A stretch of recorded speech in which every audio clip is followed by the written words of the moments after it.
Hey YouTube, this is Tom from TM Aquatics. Just want to bring you along on a quick tour of the new fish tanks and the new fish rack here. Talk about what we have going on back here and what the plans are for these 6 tanks. In addition to those 6 tanks, the 3 tanks we have over here currently, and more tanks that are coming here in the near future. All 6 of these on the new rack finally have water in them. All 6 have been fast cycled with pre-existing filter media from my existing tanks. All 5 have, well, actually all 6 have something alive in them. But one of these tanks still needs to go through a serious transformation, and that's this tank down here, and we'll talk about that in a second. But just want to go through each one of these, show you what we have going on and what's coming up for each one. And we'll start with the top rack. We've got 220 longs up there. As far as plants in each one, we've got some Taiwan moss and some pearlweed floating in there. One of them has some Java fern, the other one has some subwasser tang. The tank to the left, I've got a few albino red guppies over there, and those will be sold at a local fish club auction at the end of April. I have way too many males in my colony of albino guppies and needed to thin them out, so I put 3 in here. I might sell some females to make it more appealing to a potential buyer, but I definitely need to thin out my school of males. Over here I've got some scud endlers. These are just mixed hybrid endlers that were given to me, and I use these to help cycle tanks and to act as dither fish in some pleco tanks. But eventually these 2 tanks will both be Neocaridina shrimp tanks. Even though the biological filter was fast cycled and we've got no nitrite or ammonia, we still need to age these tanks for shrimp before they're shrimp safe and shrimp ready. We need a nice layer of biofilm to grow on everything so the shrimp have something to scavenge off of and eat, as well as get some algae grown in there. So that's going to be a month or 2 before these tanks are shrimp ready for the Neos, just to be safe. And yeah, so that's what's going on with these 2 top 20 longs. Still have a little bit of scaping to do. I'm going to put some spider wood in each one, I think, or some driftwood. Need to get some Nubius nanopetites and some bucephalandras, maybe some mini pelia, something like that. But they'll be scaped up a lot nicer by the time the shrimp are here. Anyways, down here, this middle rack, we've got a 20 high and a 40 breeder. The 40 breeder has got my velociraptors in there. These are my Lamprologus Ocellatus Gold. And when I call them my velociraptors, that's what they kind of remind me of. I've got 11 in here. And these guys have established themselves as a clique, as a family, as a school, as a colony. And I thought it would be a great idea to add another one this past week because there's only 11 in here, and I like even numbers. So I thought it'd be great. My LFS got another shipment in, and I picked one up. And these guys did not welcome the newcomer with open arms. They were relentless and badgered the crap out of that fish, so I had to get rid of it. So we're back down to 11, and that's just the way it's going to be. I mean, I added more shells in there. I moved them around a little bit as well, and they were just relentless. They were going to have no part of it. So it is what it is. We're back to 11, and that's the way it's going to be. Eventually, I'll probably have to get rid of a couple if there's more than a couple males in here. I've never kept Ocellatus, but it's my understanding the males, will get a little territorial and aggressive as they get older. But we'll see. We'll see what happens in the future. I haven't had Tanganicans since the mid-90s. I used to keep and breed Tropheus back in early to mid-90s. Before they were commonly known in the hobby, they were still terribly expensive, anywhere from $50 to $70 for a Tropheus. And I was breeding and selling Tropheus de Boise Maswas back in the day. Bred them and bred hundreds of babies from them, and haven't had Tanganicans since. So I'm excited and glad to have them in my fish room again. These guys have a lot of character, a lot of personality, and they're just fun to watch. They banter and bicker constantly and fight with each other, but it's what they do. Nobody has torn up fins or tails. It's just what they do. So, but pretty little fish and very entertaining to watch. Over here in this 20 high, this eventually will also be a shrimp tank. Got a couple pieces of Anubias nana in there, and I did add some fish in here. Over the weekend, I picked up 6 Guyanacara stergosis, and you've probably never heard of them or never seen these before. These are a smaller cichlid from Venezuela, and when they get bigger, and they don't get much bigger, they only max out at about 3 inches, but they really get a heavy geophagous look to them. But they're Guianacara sturgosis, and they're a peaceful, docile cichlid, and they'll stay, schooled up most of the time and swim around as a group. And it's rumored that the alpha male will protect and watch the whole group and the whole colony and keep everybody in line. But they only get about 3 inches. I've got a local breeder who had some, and these were the last 6 that he had, and he wanted to get rid of them. And I was willing to pay his next for nothing price. So got a great deal on these guys, and I'm just excited. I've never had them. And they'll actually end up down here in this 40 breeder, which takes us to the lower rack. We've got a 20 high and a 40 breeder.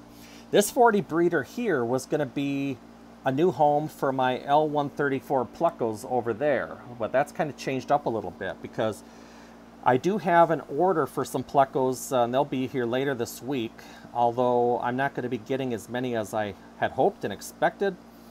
Me and one other person have gone in on a Pleco order for some wild-caught Plecos, and I was supposed to be getting a bunch of L260 Queen Arabesque Plecos, juveniles around 2.5 inches, and unfortunately the seller miscounted his inventory, and turns out there's only 2.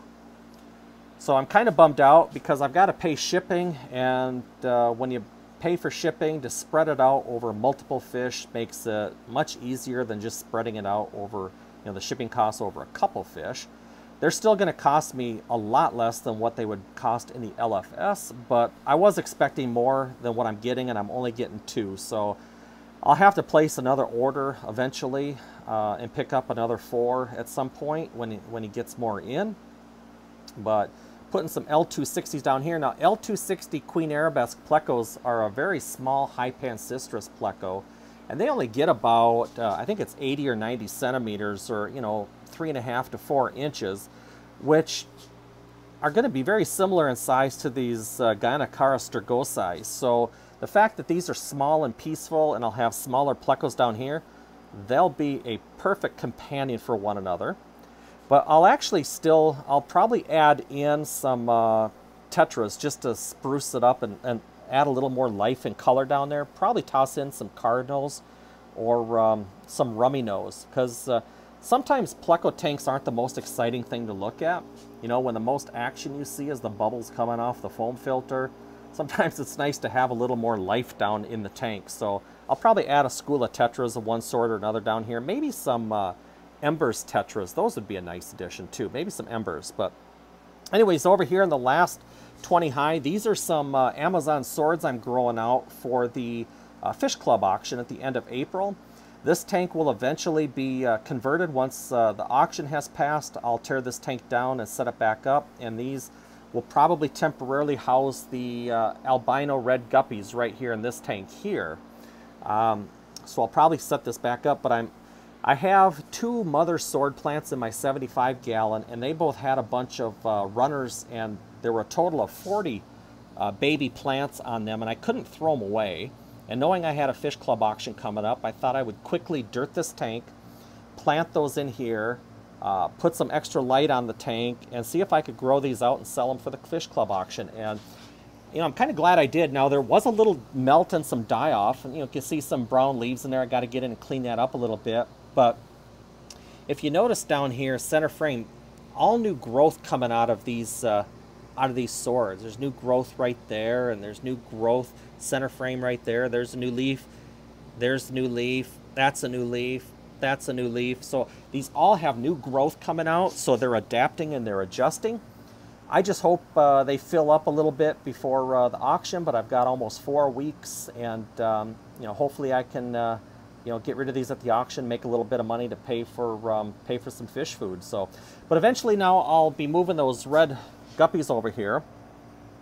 Over in these tanks here, I've got the red guppies, and we already talked about that. And I've got blue Dream Neocaradinas. Those are going to be moved into this tank eventually, but again, it needs to age.